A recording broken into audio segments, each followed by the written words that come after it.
అమ్మ చాలా చక్కగా దిష్టికి సంబంధించి మాట్లాడారు గత వీడియోలో. చాలా మంచి స్పందనొస్తుంది. ఓకే. ఇక ముఖ్యంగా అమ్మాయిలకి, ప్రతి ఒక్కళ్ళకి, ఆడవాళ్ళకి నెలసరికి సంబంధించి కొన్ని సమస్యలుంటాయి. ఆ! అసలు నెలసరిలో ఎప్పుడు స్నానం చేయాలి?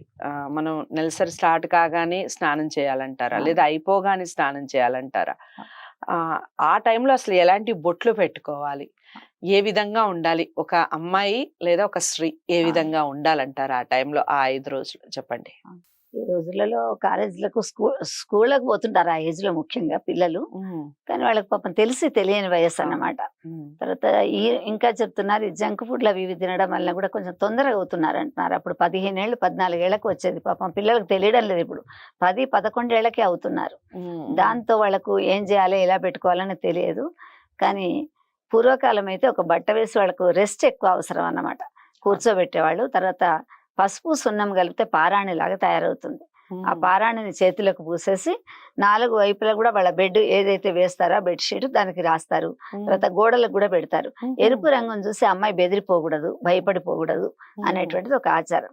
హ్మ్. తర్వాత కొబ్బరి కుడకలు, బెల్లము, కొంచెం వేడి కలిగించేటువంటి వస్తువులు నడుముకు గట్టి ఉండాలి.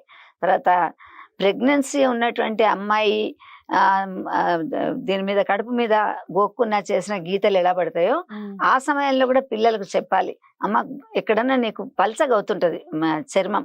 అందుకని అప్పుడు గోకుడు పెడితే మాత్రం గోకొద్దు అని చెప్పాలి. మెల్లగా రాసుకోవాలి తప్ప గోకితే ఏమవుతుంది దాని మీద అనుకోకుండా పులి గీతల్లాగా పెద్ద పెద్ద గీతలు అవును. పడుతుంటాయి అప్పుడు కూడా చాలా మంది. పడతాయా? పడతాయమ్మా. ఆహా! కాళ్ళకు పడతాయి. కొంతమంది పిల్లలు పాపం లెగ్గింగ్‌లు అది ఇది వేసుకుంటారు. అవునవును. చూస్తుంటే హ్మ్. చక్కగా వాళ్ళకి ఆ గీతలు కనిపిస్తూ ఉంటాయి. అందుకని పెద్దవాళ్ళు ఎవరన్నా ఉంటే చెప్తుంటారు.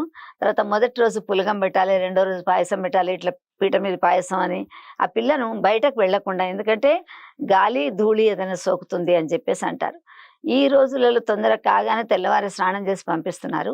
అలా పంపించకూడదు. దీంట్లో చక్కటి సైంటిఫిక్ అప్రోచ్ ఉన్నది. హ్మ్. మన వాళ్ళు ఎందుకు రెస్ట్ ఇస్తున్నారు అని చెప్పేసంటే, హ్మ్. ఆ లోపల ఉన్నటువంటి ఇంప్యూర్ బ్లడ్ అంతా వెళ్ళిపోతుంది. హ్మ్. మనకు ముక్కులోంచి రక్తం పడుతుందనుకోండి వేడికొచ్చి, ఆ! అప్పుడేం చేస్తారు పెద్దవాళ్ళు, అయ్యో! ముక్కులోంచి రక్తం వస్తుందని తల మీద నీళ్లు పెట్టి కొడుతుంటారు. హ్మ్. హ్మ్. మాడు మీద కొడతారు. కొట్టగానే బ్లడ్ వెంటనే ఆగిపోతుంది. హ్మ్. మీరు స్నానం చేశారనుకోండి, మొదటి రోజు స్నానం చేయించి, రెండో రోజు చేయిస్తే, ఆ అమ్మాయికి వెళ్ళిపోయేటువంటి చెడు బ్లడ్ వెళ్ళిపోదు.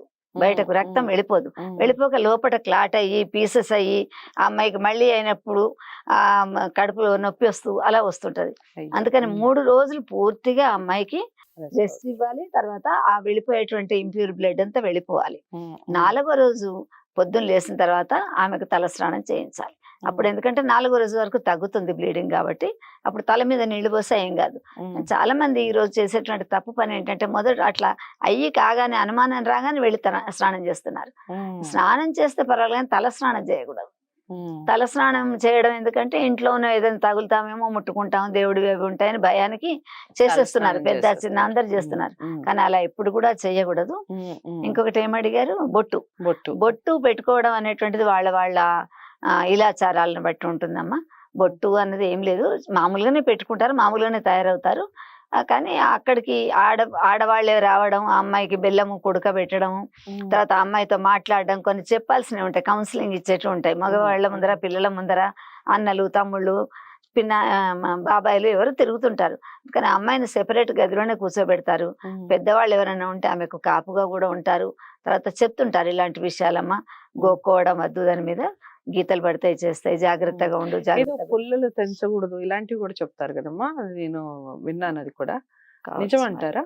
ఆ హ్మ్. పుల్లలది అదే హ్మ్. అంటే ఊరికేనా ఇప్పుడు నమ్మకం. ఫస్ట్ వెరీ హ్మ్. స్టార్టింగ్‌లో ఫస్ట్ అయినప్పుడు హ్మ్. చాప మీద అలా కూర్చోబెడతారు గదా! ఆ అవును. చాపది తీయటం, ఆ! పుల్లలు తుంచకూడదు అని అంటే అలా మాట్లాడతారు. ఖాళీగా కూర్చుంటుంది కాబట్టి అమ్మాయికి ఏదో ఒకటి చేయాలనిపిస్తుంది. ఆ! అందుకని ఏది చెయ్యకుండా ప్రశాంతంగా హ్మ్. ఉండమని చెప్పేసి చెప్తుంటారు మనకు. హ్మ్. హ్మ్. సీత సమర్థ, రుక్మిణిది, హ్మ్. స్త్రీల జానపద గీతాలు అని చెప్పేసి అవునవును. అద్భుతమైనటువంటి పాటలున్నాయి. హ్మ్. హ్మ్. దాంట్లో అవన్నీ ఏమేం చేయాలి, ఏమేం చేయకూడదు అని చెప్పేసి దాంట్లో రాసున్నది. హ్మ్. కానీ అవన్నీ చదువుకున్న వాళ్ళు చదివి పిల్లలకు చెప్పాలి. వాళ్ళకి చదువుకునే ఓపిక ఉండదు. అవును. వాళ్ళ పిల్లలు కూడా చెప్పారు. అందుకని అమ్మమ్మలు, నాయనమ్మలు ఆచారం తెలిసిన వాళ్ళు హ్మ్. హ్మ్. స్నానం చేయొద్దమ్మా, అప్పుడే స్నానం చేయొద్దు. మళ్ళీ 4 రోజు వచ్చిన తర్వాత ఒక చాకలామని పిలిపించి గోళ్ళు తీయించేసి, హ్మ్. శుభ్రంగా అమ్మాయి చేత గట్టి నూనె పెట్టి స్నానం చేయించేసి హ్మ్. పంపిస్తారు. తర్వాత నడుం మీద వేప కొమ్మలు, తర్వాత వావిలాకు, అవి కలిపిన వేడి వేడి నీళ్లు కూడా నడుము మీద పోస్తారు. నడుము గట్టిగా ఉండాలి అమ్మాయికి. ఎందుకంటే సంతానోత్పత్తి ముందు ముందు చేస్తుంది కాబట్టి గట్టిగా ఉండాలి కాబట్టి ఆ నీళ్లు పోస్తుంటారు. వేపాకు నీళ్లు తప్పకుండా అమ్మాయికి పోయడం, పసుపు నూనె కలిపినటువంటి దాన్ని ఒంటికి రాయడం. కళ వస్తుంది ఆ అమ్మాయికి కూడా. 16 సంవత్సరం పంది పిల్ల కూడా అందంగా కనిపిస్తుంది అంటారు. అందుకని 16 ఏళ్లకు ఆ అమ్మాయికి ఈ విధంగా స్నానాలు చేయడం వల్ల అందరి దృష్టి పడేటట్టు ఉంటుంది, అందంగా కూడా తయారవుతుంది. బొట్టు అనేటువంటిది వాళ్ళ వాళ్ళ ఆచారం. కొంతమంది అసలు పెట్టుకోరు, కొంతమంది చిన్న చుక్కలాగా పెట్టుకుంటారు. అది అంతే. ఎక్కువగా అలంకరించుకోవడం అలా చేసుకోకూడదు. ఓకే. సో అదండి, మామూలుగా ఇది కూడా చాలా మందికి, ముఖ్యంగా అమ్మలకి తెలుసుకోవాల్సిన విషయం. ఎందుకంటే ఇంట్లో ఆడపిల్లలు ఉంటారు, ఆడపిల్లకి ఎలా చెప్పాలి, ఏం చెప్పాలి అని తెలియని వాళ్ళు ఎవరైనా ఉంటే ఇలాంటి వీడియోస్ చూపించండి. తప్పకుండా వాళ్ళు కొన్ని సంప్రదాయాలు పాటించే అవకాశం ఉంటుంది. మరి వీడియోని లైక్ చేసి అందరికీ షేర్ చేయండి, ఛానల్ని సబ్స్క్రైబ్ చేసుకోండి. తదుపరి వీడియోతో మళ్ళీ కలుద్దాం. నమస్తే.